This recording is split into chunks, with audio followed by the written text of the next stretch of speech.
Julie Andrews and Christopher Plummer together again. It's as if they were never apart. Nothing has changed. We have the same fun. She's the same person that she was hundreds of years ago. She's the same modest professional and the same unbelievably difficult person to work with.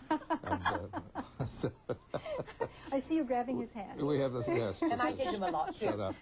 And we have the same jokey things we used to do and the same irreverence. Actually, I'm playing the character I used to be. An irreverent, terrible, sardonic idiot who is angry and disgruntled all the time and has this cantankerous humor.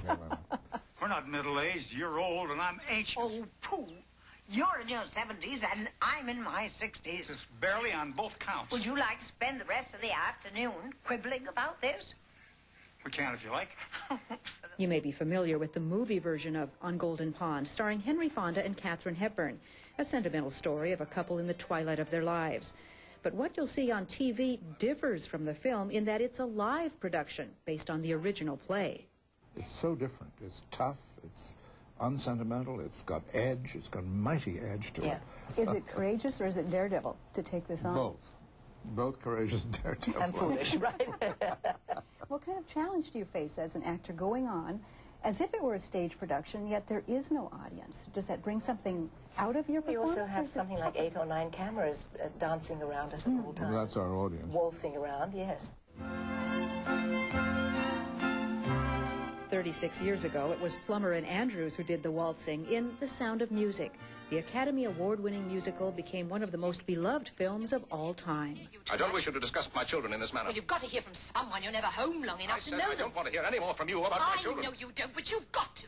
Was it a kind of a blessing or a curse to be so successful so early and then be associated with that role forever? A blessing. You couldn't say that a film that gave so much pleasure and that gave me so much pleasure to do could be a curse. You know, it's just wonderful to have been associated with something like that. I'm hugely grateful. Yes, and so am I. I know that I was particularly irreverent about the piece many times, but underneath it all, I am grateful for it because it certainly didn't hurt my career in any way.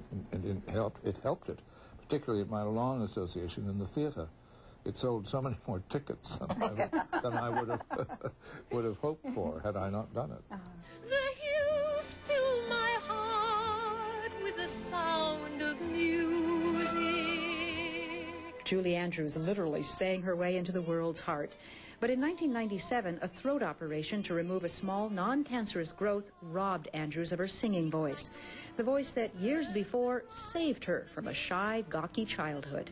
My parents were all over the place and touring and traveling and at times non-functional, and I think singing gave me a feeling of being special when I could have felt very, very lost. So I'm hugely grateful for it. Oh, God, I've never heard you say that. That's fascinating. Yeah.